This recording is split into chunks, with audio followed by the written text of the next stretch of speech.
some of the fundamentals of cybersecurity. Don't click on the phishing email. That Yeah. that held true 20 years ago. It holds Yeah. true now. Well, true. Yeah.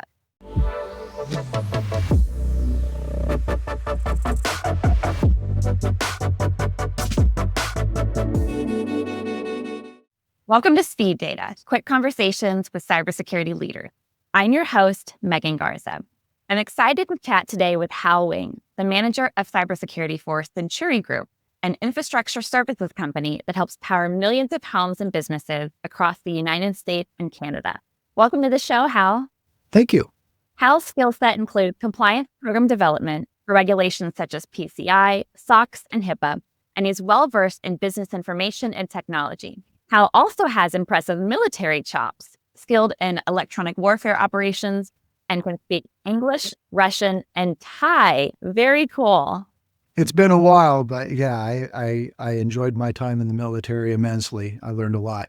And I hear that when you're not thinking about your cybersecurity program, you spend your free time as an amateur coffee roaster or pseudo coffee snob, in your words. Absolutely. So you have been in tech for over 20 years now. How has the threat landscape changed since you began your career? It's really about the capabilities, I think, that have changed cybersecurity and have driven frankly, a lot of the career paths that you have now. 20 years ago, when I was kind of getting started in technology and not really sure where I wanted to land, it was a much smaller playing field, I guess you could say, than it is now. The capabilities that are available now, you can make careers out of a single platform. Trying to go into the cybersecurity world now is almost daunting because, cybersecurity is the umbrella for it all, whether it's hardware or software or network, it's the whole enchilada. Yeah. And moving from the past to the future, what do you predict to be the biggest shift in cybersecurity? Advancing technology, advancing capabilities.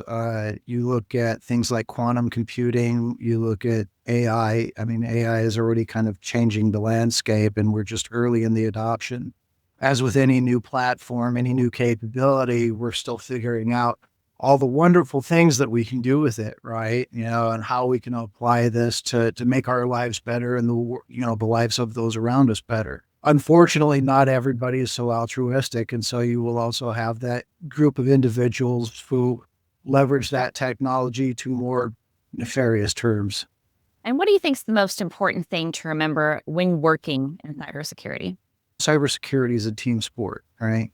I'm one person in a large company, and I have 15,000 employees who are going on and doing the things that they need to do in their lives to fulfill their business requirements and meet the demands of their roles.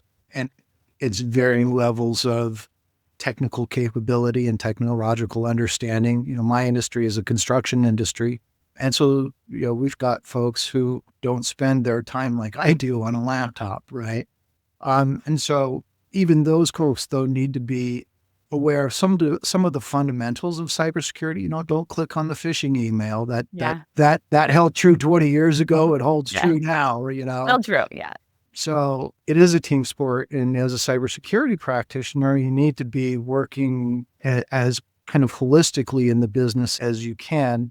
I found that it's better to approach challenges in the cybersecurity profession from a position of how do we find a solution to the problem that you're presenting, not, no, you can't do that kind of a mode. And, sometimes it's like, no, you can't do that. Here's what we can do to help you achieve the outcome.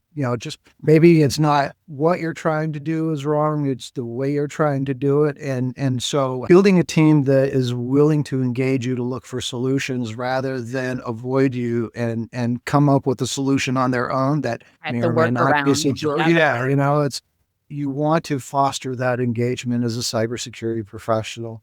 Because you can't do it all on your own and you can't know everything that everybody else is doing in your enterprise. Right. Yeah, I've had other folks call it the Department of No, and they're trying to change that. So it's not necessarily Department of No, but like you said, maybe doing it a different way that's a little bit more secure. Absolutely. And as the manager of cybersecurity for an organization responsible for maintaining critical energy networks across North America, I would imagine your role comes with some pressure. What is the hardest thing about your role? So I'd say the hardest thing about my role is just ensuring that I've dotted all the I's and crossed all the T's in terms of the requirements that I need to meet from a compliance perspective and, from just a general security perspective. Do we have the fundamentals in place? In a distributed environment with limited resources, that's hard to do. I fall back to security as a team sport. And so I'm really heavily reliant upon my colleagues.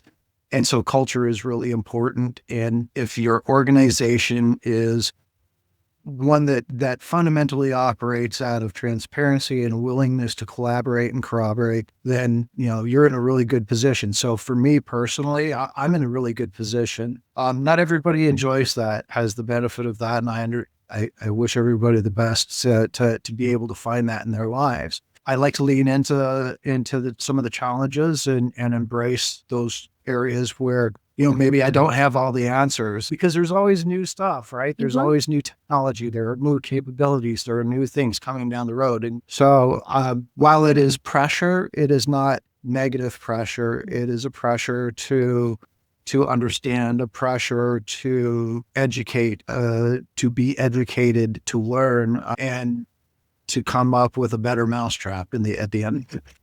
Yeah, I like that analogy. And so embracing those challenges, is that what you enjoy the most about your role? Or Oh yeah, just embracing the challenges and really my team, working with the people that I work with and figuring out better ways to do the things that we do that at the end of the day improve our service delivery as an organization to our customers, right? My customers are not only our customers in terms of external customers. My customers are my colleagues, the employees. And, that's kind of the way I approach it. And that is the culture that this organization fosters. And I feel that's a great place for me to excel. And I look for those kind of positive attributes in my work environment. what advice can you give security leaders on getting buy-in from the C-suite or board members on the importance of cybersecurity? It's interesting in this day and age, I think getting the buy-in is less challenging. I think board buy-in is just table stakes, if you will, with changes in SEC requirements and reporting expectations and legislation around privacy and all, you cannot not be invested in cybersecurity certainly as a publicly traded company. You have to be able to distill down really what is important for their consumption and really what are the questions that you absolutely have to have answered. And you have to be able to communicate that in such a way that it speaks to business impact and ultimately dollars and cents. And Right. that's not an easy thing, right? It takes time and a willingness to bridge that gap between here's all the technical stuff that we're doing and here's the dollars that we're spending, but what is that getting us in return, helping the board understand what that looks like. Yeah.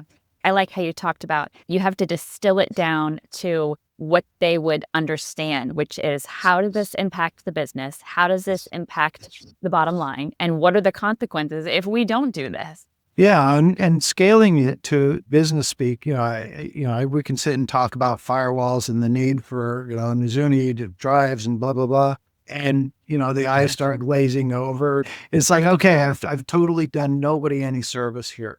Yeah. What matters from the business perspective? And so being able to, as a cybersecurity practitioner, really understand your business and what are the primary drivers of risk.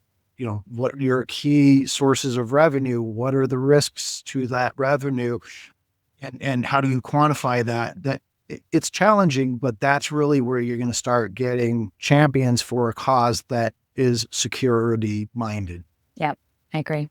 Well, thank you so much for coming on the show, Hal. I enjoyed having you. If you're interested in being a guest on Speed Data, you can visit varonis.com/speed-data. Thank you again, Hal. Thanks. You too.